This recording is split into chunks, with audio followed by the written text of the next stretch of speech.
Donc, comme le dit souvent un de mes amis africains, avec sa passion légendaire, un pays sans culture, c'est comme un zèbre sans rayures.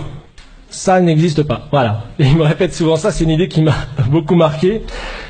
Où qu'ait été l'être humain depuis les premiers hommes qui polissaient les bifaces pour en faire des objets d'art, que Jacques Cheminade d'ailleurs a montré à David Pujadas et Léa Salamé lors du débat sur France 2, et lors duquel ils sont restés comme une poule devant un morceau de craie, comme on dit, comprenant pas trop l'idée que Monsieur Cheminade a amenée, que l'homme a toujours commencé par la créativité et pas par la guerre. Donc à fabriquer des outils et pas des armes.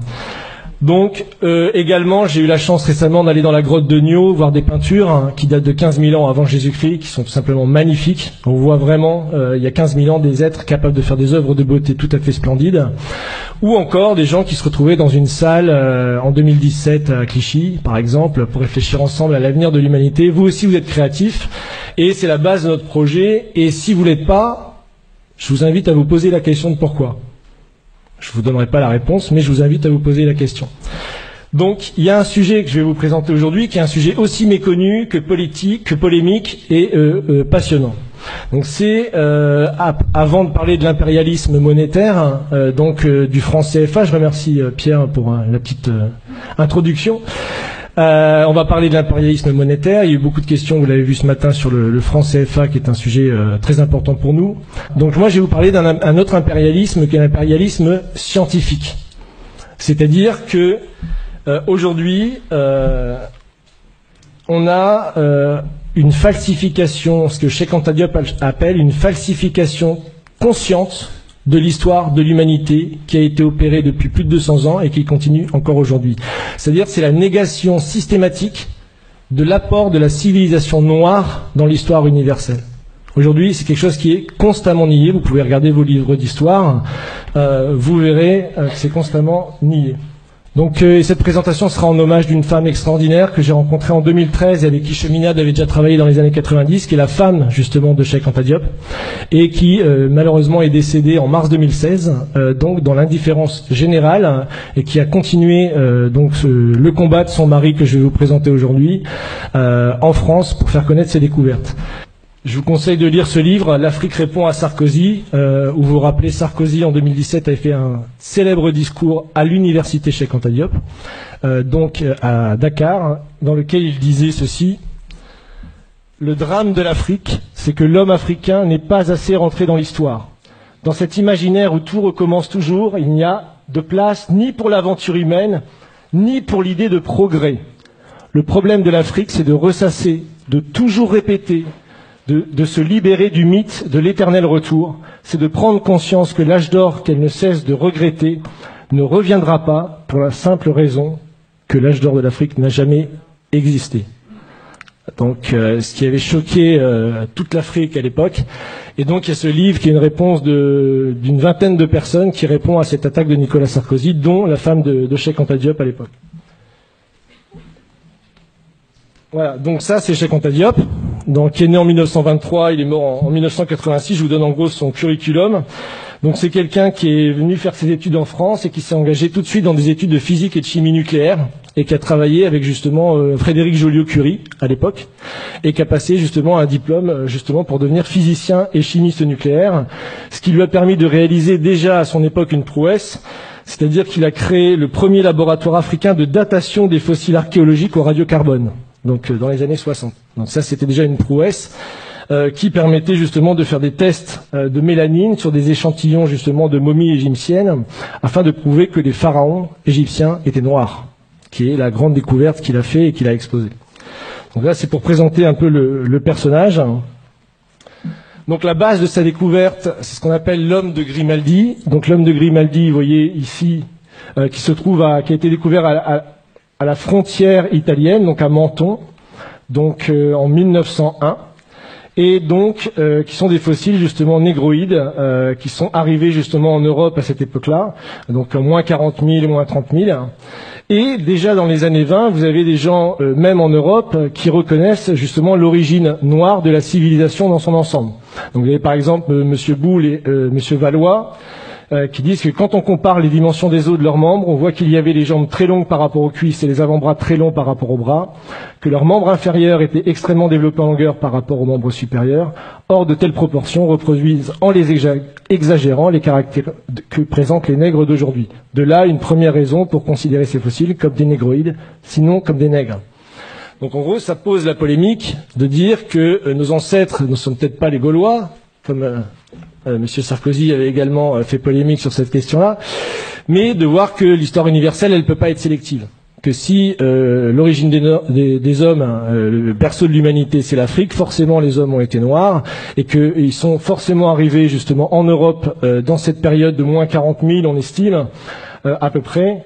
Et il y a 1000 preuves de cette civilisation noire qui justement est arrivée en Égypte, d'Afrique pour peupler l'Europe, justement dans cette période de l'Aurignacien. Donc, puisqu'on a retrouvé plus de 250 de ce qu'on appelle des Vénus. Donc la première, vous voyez, c'est la Vénus qui était découverte aux Aisies de Taillac. C'est Vénus de Sireuil, découverte en l'an 1900 à Sireuil, commune des Aisies de Taillac dans la Dordogne, et qui est datée de moins 25 000 ans. Donc on voit sa caractéristique, évidemment, négroïde, comme on disait à l'époque, et qui est au musée de Saint-Germain-en-Laye. Et en dessous, vous avez la Vénus de Willendorf, qui est une statuette également en calcaire, découverte en 1908, ce coup-ci en Autriche. Donc voilà, déjà plus loin sur les terres européennes. Et il y en a énormément. En fait, il y a plus de 250 œuvres d'art de type africain qui ont été retrouvées entre moins 30 000 et moins 20 000 ans. Donc sur tout l'ensemble de l'Europe et jusqu'à même en Sibérie. On a retrouvé des statuettes comme ça d'art noir jusqu'en Sibérie. Donc à l'époque, mais j'ai pas la photo ici, je pouvais pas tout montrer. Donc on voit que dès les années, disons 1900, grâce à la science, au progrès, aux découvertes, on fait ces découvertes et la question commence à se poser et si justement le berceau de l'humanité c'est bien l'Afrique, on se pose déjà la question, et si vraiment l'espèce humaine était noire à l'origine, et qu'est-ce que ça veut dire à une époque où, je vous rappelle, d'entre 1890, 1900, 1915, la France est investie, vous le savez, d'une mission civilisatrice. Évidemment, dans ces colonies, où on doit aller éduquer ces gens qui n'ont pas de culture, qui n'ont pas de passé, etc. Donc c'est un sujet qui fait extrêmement polémique, qui met énormément les scientifiques dans une bataille très importante. Et là, vous avez justement ce qui provoque la polémique, ça c'est à l'époque de Cheikh Anta Diop. Donc c'est justement l'arrivée des premiers Homo sapiens donc en Afrique, dans la vallée de l'Omo, donc il y a 150 000 ans, et l'invasion, enfin invasion c'est un mot que j'aurais pas mis, de l'Europe par le négroïde grimaldien venu d'Afrique pendant 33 000 ans. Et donc c'est à ce moment-là qu'on peut dire qu'il y a eu cette phase, ce que les scientifiques appellent la dépigmentation régressive de l'homme noir à l'homme blanc, qui a suivi la migration climatique, justement, des premiers hommes qui étaient nés dans la vallée de l'Omo. Alors, il y a des découvertes qui ont été faites récemment, il faut le savoir. On vient de découvrir un homme au Maroc, donc, j'ai pas la photo. Donc, au Maroc, on a découvert un homme, un Homo sapiens sapiens, qui date de 315 000 ans. Donc, ça retarde de 100 000 ans l'apparition de l'espèce humaine. Et là, c'est pas dans la vallée de l'Omo, c'est dans la vallée du Maroc. Donc, jusqu'à cette découverte, justement, les plus anciens restes connus de l'homme étaient justement Homo et Homo 2, deux crânes mis à jour en Éthiopie et datés de 195 000 ans. Les crânes ressemblent morphologiquement à une découverte située en Afrique du Sud, ce qui indique une existence transafricaine de l'Homo sapiens 120 000 ans avant Homo 1 et Homo 2. C'est-à-dire qu'en moins 300 000, vous aviez déjà l'Homo sapiens qui se baladait partout en Afrique, de l'Afrique du Sud au Maroc, etc., qui était un peuple noir, hein, donc négroïde, comme on dit, et qui était le premier de l'espèce humaine. Donc ça, c'est quand même une découverte récente qui a été faite, qui est très importante. Et comme la science, évidemment, a ses découvreurs, elle a aussi ses falsificateurs, et ça, c'est quelque chose de très comique, puisqu'à l'époque, quand on fait toutes ces découvertes, ça bouleverse complètement les connaissances. Et donc vous avez un très célèbre scientifique anglais qui s'appelle Charles Dawson, qui lui va tout simplement créer un homme européen né en Europe et qui est évidemment tout à fait différent de l'homme africain, parce qu'évidemment il est impensable pour l'Empire britannique de l'époque d'avoir, si vous voulez, l'origine noire de l'espèce humaine. C'est quand même pas concevable. Donc il va créer ce masque qui est très connu, c'est l'homme de Piltdown, où il a mis tout simplement une mâchoire de chimpanzé et un crâne d'être humain. Donc tout simplement, il a fait le montage, il a mis dans une vitrine, il a dit regardez, on a trouvé le premier homme qui est né en Europe. Et donc ça prouve que nous, les civilisations avancées, ne sommes pas descendants des civilisations barbares, noires, etc. Donc ça a fait quand même savoir que ça a été enseigné, cette fraude scientifique a été enseignée entre 1912 et 1954 dans tous les livres d'histoire européens. Ce qu'on appelait le polycentrisme. Donc on avait prouvé que, évidemment, il y avait plusieurs origines de l'espèce humaine et que l'origine de l'espèce humaine noire n'était pas la même que l'origine de l'espèce humaine blanche. Donc voilà, et c'est en 1954 que la supercherie sera révélée par un autre savant anglais, il faut l'avouer, qui a été plus honnête que les autres, et donc qui a révélé la supercherie, mais qui a quand même marché entre 1912 et 1954. Période dont vous le savez où l'eugénisme, le racialisme, etc. a vraiment battu son plein et était à l'origine de toute la culture nationaliste socialiste, c'est-à-dire la sélection des races. Il y a eu un peu plus tôt, il y avait Gobineau qui avait écrit de l'inégalité des races également pour prouver que les êtres humains noirs étaient inférieurs aux êtres humains blancs. Et donc vous aviez vraiment un combat philosophique et scientifique qui était vraiment sans précédent, et je peux vous dire qu'il continue jusqu'à aujourd'hui, puisque ça c'est BFM TV en mai 2017. Donc ils ont relancé la polémique, c'est deux chercheurs américains. Donc ce qui est marrant, c'est que le titre est quand même très explicite, et quand vous lisez l'article, on vous dit que c'est quand même deux farfelus et que tout le monde contexte, disons, leur version des faits. Mais on voit que le débat continue, c'est ça qui est quand même intéressant. Donc voilà. Bon, je vous laisse digérer tranquillement le fait que vos ancêtres n'étaient pas gaulois, mais il y a encore plus grave. Il y a encore plus grave. Ah, le temps passe vite. Oh là là. C'est que tous les pharaons qu'on vous a appris à l'école étaient également noirs, jusqu'à très très tard en fait. Toute la civilisation pharaonique. Donc là, on est en moins 2700, 2570. C'est le roi de la 3e dynastie. Donc voilà.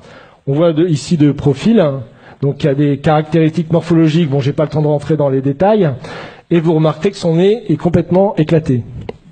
Voilà, donc ça c'est son gouverneur, c'est celui qui a battu la fameuse pyramide de Saqqara, moins 2600 avant Jésus-Christ. Donc on voit également qu'il a le nez cassé et une coiffe tout à fait occidentale. Donc ça c'est 2700 également avant Jésus-Christ. Ça c'est le dernier souverain de la 3e dynastie. Donc on voit un profil également typiquement européen que vous pouvez voir évidemment. C'est assez flagrant avec une coiffe tout à fait alsacienne, donc typique justement du sud de l'Égypte. Donc voilà, vous remarquez qu'il a également le nez cassé. Hein. Voilà, ça enfin c'est un petit peu plus tard. Donc c'est Ramsès III, c'est le plus connu, qu'on vous présente souvent à l'école, mais on vous présente pas cette version-là à l'école. Hein. On vous le montre sur un hiéroglyphe. Bon, également un profil tout à fait négroïde, comme on dit, et à qui on a également cassé le nez. Par contre, ce qui est marrant, c'est que j'ai mis la source de Wikipédia, parce que Wikipédia, malgré qu'ils utilisent un langage, comme vous pouvez le voir, extrêmement évolué, hein, l'analyse génétique montre que Ramsès III est l'homme E, probablement père et fils, et qu'ils appartiennent tous deux à l'aplogroupe du chromosome YE1B1A13 et que l'on trouve principalement en Afrique subsaharienne. Voilà. Vous avez bien mélangé le tout, mais bon, il est d'Afrique noire, hein, mais il ne faut pas le dire comme ça. Donc voilà. Donc là, on est quand même en 1186 avant Jésus-Christ.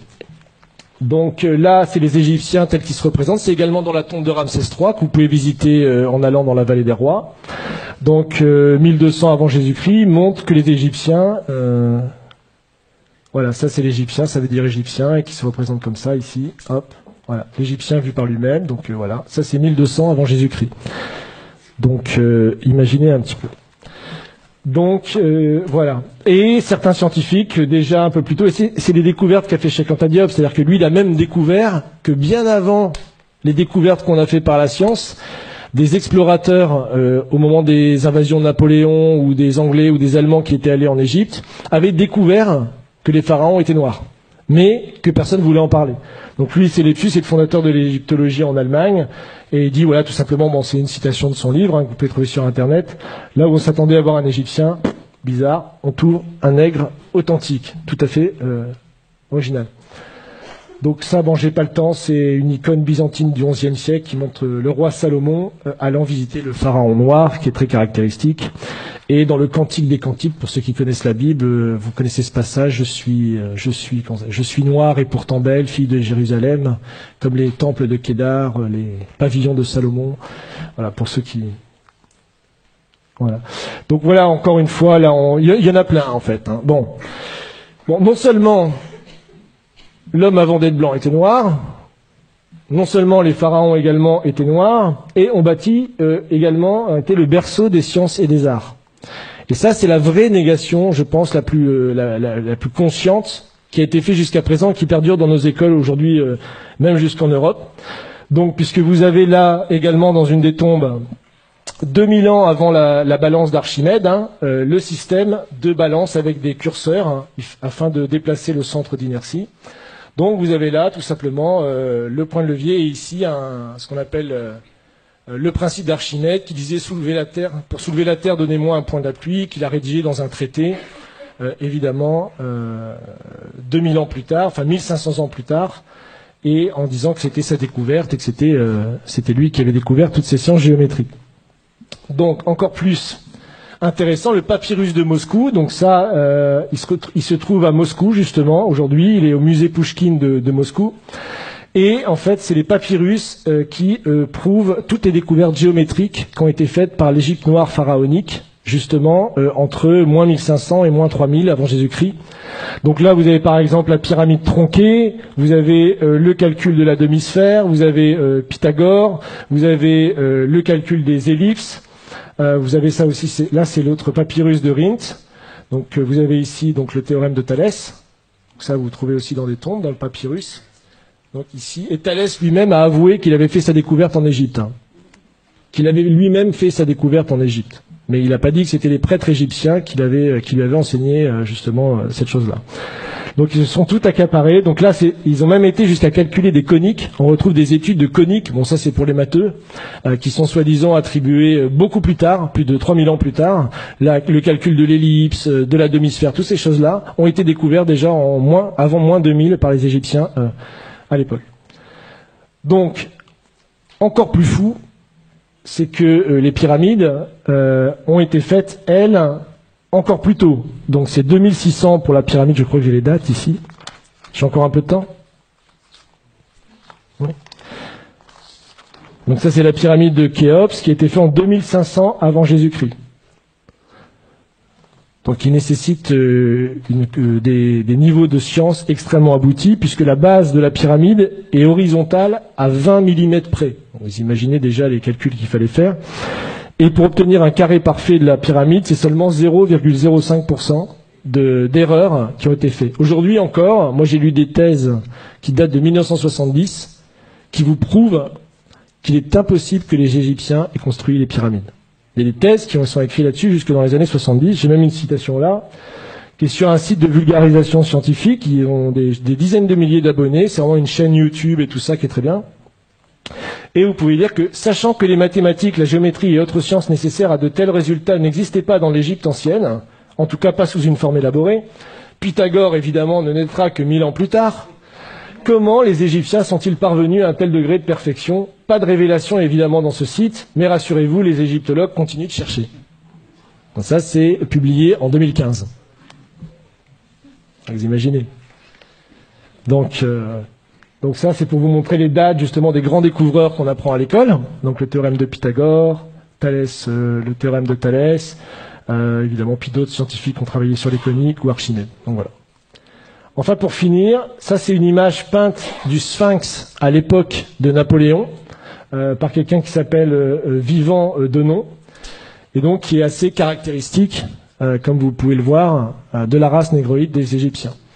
Donc ça, c'était publié à l'époque, et lui-même disait, je vous cite, « Je n'eus que le temps d'observer le Sphinx, qui mérite d'être dessiné avec le soin le plus scrupuleux, et qui ne l'a jamais été de cette manière. Quoique ses proportions soient colossales, les contours qui en sont conservés sont aussi souples que purs. L'expression de la tête est douce, gracieuse et tranquille. Le caractère en est africain, mais la bouche dont les lèvres sont épaisses a une mollesse dans le mouvement et une finesse d'exécution vraiment admirable. C'est de la chair et de la vie. Quant au caractère de leur figure humaine, n'empruntant rien des autres nations, ils ont copié leur propre nature, qui était plus gracieuse que belle. En tout, le caractère africain, dont le nègre à la charge est peut-être le principe. » Donc ça, le Sphinx, je vous rappelle, c'est en même temps que les pyramides, hein, c'est 2600 avant Jésus-Christ. C'est d'ailleurs jusque la basilique Saint-Pierre de Rome, je crois que c'est plus grand que la basilique Saint-Pierre de Rome encore aujourd'hui, et c'est encore aujourd'hui la plus grande sculpture réalisée sur un seul bloc, 2600 ans avant Jésus-Christ. Donc c'est encore une prouesse scientifique qu'on ne sait pas expliquer aujourd'hui. Hein. Donc voilà, et pour finir, puisque le temps presse, ça c'est un proche également de Napoléon, donc qui a été avec lui dans les voyages en Égypte, et qui fait cette citation sur laquelle je terminerai, pour vous laisser réfléchir à tout ce que je viens de vous dire. Donc il parle justement des Égyptiens. Tous ont le visage bouffi, l'œil gonflé, le nez écrasé, la lèvre grosse, en un mot un vrai visage de mulâtre. J'étais tenté de l'attribuer au climat lorsqu'ayant été visiter le Sphinx, son aspect me donna le mot de l'énigme. En voyant cette tête caractéristique du nègre dans tous ses traits, je me rappelais ce passage remarquable d'Hérodote où il dit « Pour moi, j'estime que les Colches sont une colonie des Égyptiens, parce que comme eux, ils ont la peau noire et les cheveux crépus. » C'est-à-dire que les anciens Égyptiens étaient de vrais nègres. Mais en revenant à l'Égypte, le fait qu'elle rend à l'histoire offre bien des réflexions à la philosophie. Quel sujet de méditation de voir la barbarie et l'ignorance actuelle des Coptes, issus de l'alliance du génie profond des Égyptiens et de l'esprit brillant des Grecs, de penser que cette race noire, aujourd'hui notre esclave, est l'objet de nos mépris, et celle-là même à qui nous devons nos arts, nos sciences et jusqu'à l'usage de la parole. Imaginez enfin que c'est au milieu des peuples qui se disent les amis de la liberté et de l'humanité que l'on a sanctionné le plus barbare des esclavages et mis en problème si les hommes noirs ont une intelligence de l'espèce de celle des hommes blancs. Donc ça, c'est tout le débat de l'époque pour savoir si puisque c'est la période de l'esclavage, on réhabilite l'esclavage qui sera réaboli que plus tard en 1848. Donc on voit que le débat a été posé et la vraie découverte de Cheikh Anta Diop, c'est de montrer même que ces découvertes à lui étaient déjà connues à une époque, mais qu'elles ont été passées pendant plus de 200 ans, jusqu'à la période de Cheikh Anta Diop, sous silence. Personne ne connaissait ces citations. Donc voilà.